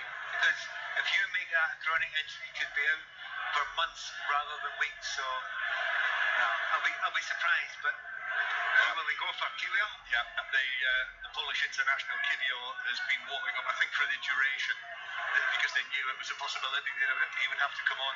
Just 5 appearances so far this season, and this is a big moment. Listen, he's an experienced Polish international, 29 caps, but has had relatively little football for Arsenal this season. Of those 5 appearances, 4 of them have been as a substitute, so this is number 5 now. And here we are, Arsenal leading 2-1, and this makes it absolutely fascinating now. No Saliba suspended. Gabriel walks off in the 9th minute of the second half. And obviously they'll need to see how he is. They go to Newcastle next Saturday lunchtime in the Premier League, Arsenal. But it's Kiwior who runs on to take his place alongside White in the heart of Arsenal's central defence. Gets a little low five from Timber and Rice as he does so. Yeah, but we'll find out about this defence now. Big job for the 2 players in front of them. You always think about the defenders, the 2 players in front of them. Also the fact that Slot has adapted it slightly for Liverpool just now. He's managed to get Luis Diaz a wee bit further up the field. That will help them a lot. So asking the questions and suspecting 1 or 2 better chances, but you would like to see if you're a Liverpool fan a lot more from very little so far. Yeah, it's up to Liverpool now to put pressure on Arsenal. And Mikel Arteta tries to raise everyone here. Kiwior, I remember being here in the FA Cup last season when Liverpool won here. Kiwior scored a late own goal for the opening goal of the match before Diaz made it 2-0. That was Liverpool's last win here then, as we mentioned in the first half, lost in the Premier League in February. Arsenal winning today, an Arsenal win that would take them up just a point behind Liverpool in the table. But after losing Gabriel, it really feels as though there's a long way to go in this one. Ball's out of play for a throw-in down the right-hand side for Arsenal. That Havertz is just going to leave for it to be taken by Partey.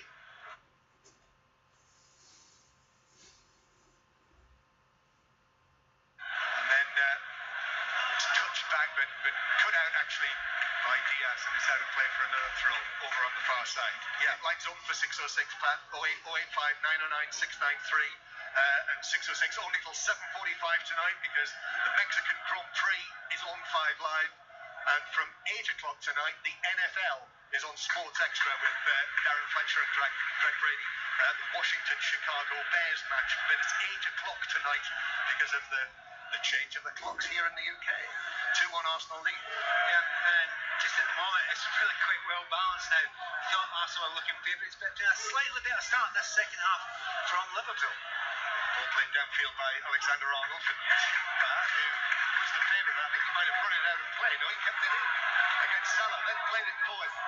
Martinelli loses out to Karate, who's able just to spirit the ball away from him and pass it back to the fair-haired Irish goalkeeper, Callahan, who was beaten early in the 9th minute when Saka got away and beat Robertson brilliantly and whipped it high into the net. Van Dijk headed the equaliser for Liverpool, but then that goal from the Rice free kick, which probably at the time, I'm not sure we gave him enough credit for the delivery from Declan Rice. It was pinpoint for Marino's header. I think I did actually, because he had 3 brilliant deliveries in a row.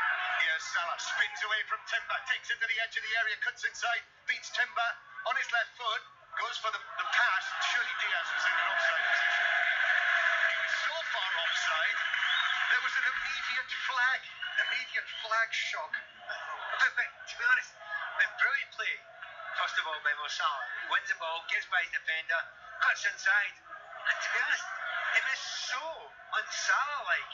I mean, it's very tight, to be honest, but it was miles behind him. It's not a good ball. And you know what Mo's like, you know, he always puts everything on a six, but it's been one of those quieter ones, but you know, every defender knows. See, when you've got Mo Salah in a quiet day, he just needs one opportunity. There is a lesson, incidentally. That looked as though he was a long way off on the flag kick. They could have played on there.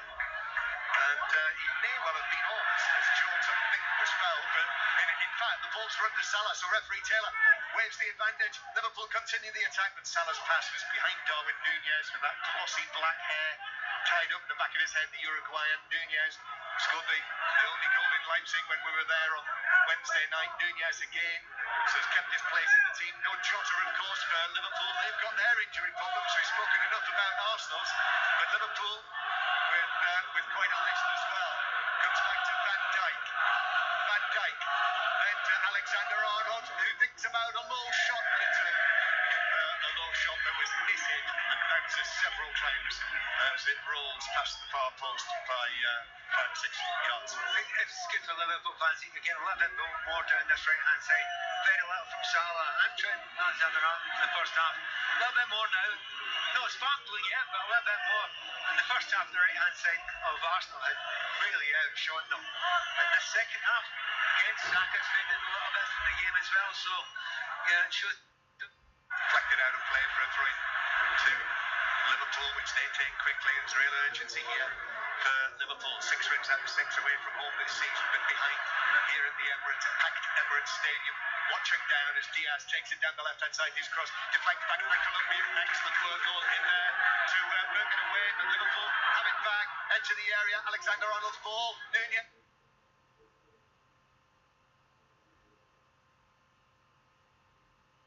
It's great footwork. Arsenal defenders in there. Nunez. And Arsenal break away. They're off on the counter-attack. Although Konate just moves, glides into the path of Martinelli, who does well, but gives it away. He's passed it straight to Robertson. Liverpool have got some momentum here. Nunez now. Nice balance from him. Turns. Gives it back in field towards Luis Diaz. Diaz, 5 goals early in the season. Plays it back to Konate. Now Alexander-Arnold. But Arsenal now in the red shirts with the white sleeves are back where Mikel Arteta will want them. As Liverpool give it to Robertson. Here's a high cross from Robertson. It's bounced all the way over to Salah at the back post. Tees up. Alexander-Arnold, left foot shot deflected by an Arsenal back wide and high of the goal for a corner. Do you know what they've done? Liverpool have added a lot of that chaos to it. That's what they needed. They were really easy to mark. They weren't moving out of positions. They were too static. They've added a bit of chaos now. Robertson's actually going forward the way he used to in his previous guys, particularly under Klopp. You get Diaz getting in more interesting positions in the final third now, and Alexander's going forward a little bit more. Adding different questions now, and that's why they look better. If you've taken that word, that man's name out of my lips, as Robertson plays this in, but it's easily headed away at the near post by Havertz. Yes, they've injected a bit of chaos, i.e. they've injected a bit of Klopp football. Actually, so even specifically the system, more like Klopp's system, by asking Robertson to do what he used to do, by asking Trent to go in the midfield and go forward. You know, they look really good. Rice and Marino really impressed me today. But you need to put another man in there. If you do that, you can outnumber them. And it doesn't matter how good you are. Outnumbered is tough. Somo's line on the bench today, so he'll feel if he gets his chance. In fact, he's just standing up now. He stands up, Tsimikas stands up, and Gakpo as well. He's going to make a triple change on a slot, facing what would be only his second defeat as the Liverpool manager, having lost at Anfield against Nottingham Forest. Raya clearing from the ground to the halfway line. Liverpool currently with more of the match, but Declan Rice with time and space. Right-footed pass, crossfield to Martinelli.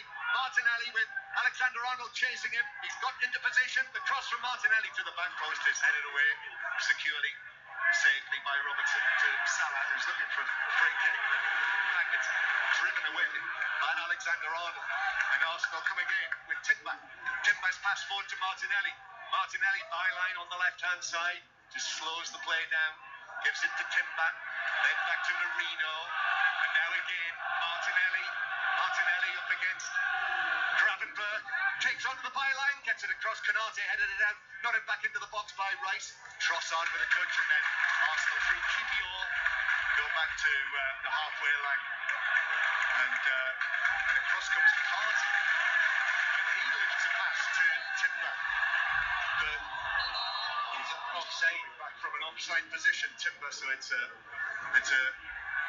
free kick for Liverpool and a triple change now. And while they do that, McAllister's coming off from the midfield. Robertson is coming off as well. Arne Slot has got a laptop. I think it's a mini version of a laptop. I was trying to think of the non-commercial name for it. The tablet. He's got a tablet. And he has called Salah across with some instructions. And Diaz coming off as well. So Diaz, McAllister and Robertson. So the whole of the left flank has been changed. Tsimikas has obviously come on at left back. I did mention that, the fact that they basically lost that battle in the first half, didn't they? The right-hand side of Arsenal had won the battle, and the left-hand side of Liverpool lost it. Gave them another 10 minutes. I thought they did well in the first 10 minutes. Actually, much better than they did the rest of the game. But, you know, you have to add a little bit of chaos. By the way, Declan Rice should be booked for that. He's just dragged them back. Szoboszlai kept possession, plays it forward. Now, Gravenberch. To the left-hand side, Gakpo, his first involvement in the game. Gakpo with the lime green boots to Tsimikas. Here we are, this is the new Liverpool left flank. Tsimakas's ball in is headed away on the edge of the 6-yard box. And Liverpool come again. Jones turns, slips it out to the left-hand side to Gakpo. Didn't go for the first-time cross. Actually plays it back towards the corner of the area. A plaintive call from the Arsenal supporters in front of us. Cross to the back post from Gakpo. That's headed away by Timber. Back and fit for Arsenal, just like Saka, Salah. Back for Alexander-Arnold. Low ball in and sort of chest height. That's headed away, stretching header away by Kipior. Arsenal up against it here, Pat. Yeah, well, that pressure on him is natural. You're a goal up, you just sit back a little bit, but you shouldn't sit back too far. Jones, Gakpo's cross, that's hooked away by Rice. Really difficult spell for Arsenal, this. As Gakpo's cross is blocked by Partey, and Partey is able to get it up on that and take it away from the Liverpool Dutchman. And actually, a goal from the best part of 25 yards and blazes it wild and wide for a goal kick. And Arsenal continue to lead 2-1 with 25 minutes to go. Yeah, it has been changing balance all the way through this game. And they certainly at the end of the first half and thought Arsenal absolutely in a driving seat, but it's not looked like that in the second half. A couple of changes here, now the personnel changes as well as the system change, that's really made a difference. But of course Arsenal will know that they can drive into those areas, get Saka on the ball. Obviously they want to get Martinelli on the ball with his pace as well. So they're taking chances, Liverpool, but they need to. I think that's a yellow card for Raya for time wasting. Remember Manchester City? Yeah. Well, Anthony Taylor has not hung about before showing a yellow card to the Arsenal goalkeeper. So Raya is yellow carded. Arsenal 2, Liverpool 1. 5 Live and the World Service from the BBC. Free kick given against Marino. Free kick for Liverpool just inside their own half.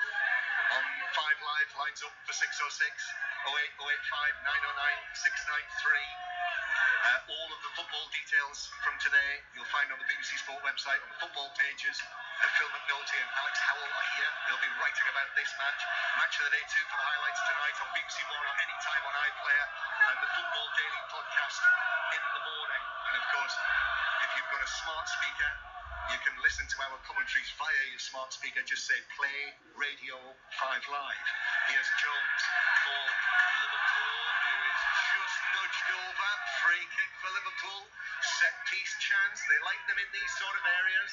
Trent Alexander-Arnold is sauntering over, but he's not making a big effort to go over, so it may well be that Tsimikas takes it from that left-hand side, although the saunter has now turned to a jog. So Trent might take it. It's all about delivery, as we know. And in the first half, as we said, and we will reiterate, Rice delivery phenomenal. Can Trent do the same? I suspect he can. Yeah. And this is the defence now, as we say, without Saliba or the injured Gabriel. Alexander-Arnold waits. Over there on the far side. Right-footed ball in. Comes off an Arsenal head, which took it right across the box. Misjudged by Martinelli. Up against Salah, but the Brazilian was able to overhead kick it away. And then there's a high foot kick from Gravenberch. Well, Trossard, I'm not sure how strongly the connection was made on his face or chest or whatever it was, but it was a high ball. And it's a free kick that is given by. We've not seen a replay, but do you think he did get it? I think it was a high foot that kicked the ball into Trossard's face. So he didn't get hit in the face. Got hit in the face. As ever, I suspect you sometimes. But they need to calm it down a bit. Well, I understand that players go down, he's completely the referee. The ball hit him in the face. And that's not a foul when the ball hits him in the face. No, it's not. Definitively, it's not a foul. But while Liverpool have had more of the match in the second half, you know, they're not exactly knocking. It's not like David Raya is making save after save. In fact, I'm not sure he's made one. No. To be honest, it's been okay. It's been an improvement from the latter part of the first half. But, you know, I think he will take more and more chances as the game goes by. He's not made a save in the second half. As here's one for Nunez to chase, and that's turned out of play to the Liverpool supporters. Many of them will have gone to Leipzig in the week. The expenses is extraordinary now if you want to follow one of the top clubs. As Liverpool with Jones playing it out to Gakpo again on the left. Gakpo then back to Tsimikas. He puts his foot on the ball, a little touch from him. Jones again. Liverpool trying to knock it around, trying to get some pace into this attack from left to right. Little laboured. Salah puts his left foot on the ball and passes it back to Alexander-Arnold. First time in field. Gravenberch is there. His influence is growing on the game. Gravenberch. Now Gakpo again. Receives it from Tsimikas. Then cuts back down the line. Finds Van Dijk. Arsenal have got everyone in their defensive third now. No one left up. Into the penalty area for Salah. Tees it back. Szoboszlai just wafted right foot at the ball. He was looking for Nunez at the back post, but nowhere near him, all the way through for a goal kick. It wasn't brilliantly controlled when it got to the final third, but you get the feeling, remember looking back at Arsenal playing against Manchester City with 10 men and defending deep, it's as if Arsenal thought, alright, we can do that. You know, if we need to do that in a certain situation, okay, we'll just take a little bit of pressure. We're good defenders, but that was with a whole different back line, wasn't it? And it's whether this back line can stay as concentrated. Yep, Calafiori was part of that, wasn't he, that day? I think it was his first start, wasn't it, when he scored? Yeah. So excitingly. And obviously Saliba and Gabriel. Arsenal 2, Liverpool 1. 08, 08, 5, 909, 693 to join in with Robbie Savage and Chris Sutton as Arsenal again on the back foot. Long pass from centre field. This is for Salah to chase. Comfortably get there ahead of Timber in the fullback position. Turns. Salah out outside of his boot. Stretch from Raya. Out to Jones. Jones with his shot, but that was blocked by Partey, who was back in there. And that very much like the rearguard action at Manchester City. Important blocks. This one from Partey. Yeah, but you see Salah, he chooses his times, doesn't it? He explodes. Pace is brilliant there, gets to the byline, outside of the left foot. Very few players can put that as it did, right to the back post. Couldn't get anyone onto him, but you're right, they're going to have to defend now against Salah again. They're looking at Salah now. They're expecting and hoping from him, but that was excellently defended by Martinelli back there against Salah. And another Arsenal player has sat down. Timber, of course, has only just come back. And I think that is cramped. That's what it looks like. Yeah, he's leaning forward and he's pulling the toes of his boots. I'm slightly shocked when players get cramped. They really are. When you say shocked, do you mean suspicious? Well, hanging on to a 2-1 lead. Oddly enough, if you come back for a bit of an injury and all the rest of it, but you know, I'm played an entire career and probably got it 2 or 3 times. And if you're a midfielder, you're hammering up and down all the time. But you can just about manage a game, and it's not as if we've got to the 90th minute yet. And he did go down during the course of the action, the move. He may have got a kick, you never know. I think Liverpool are perhaps thinking about another change. Arsenal leading 2-1.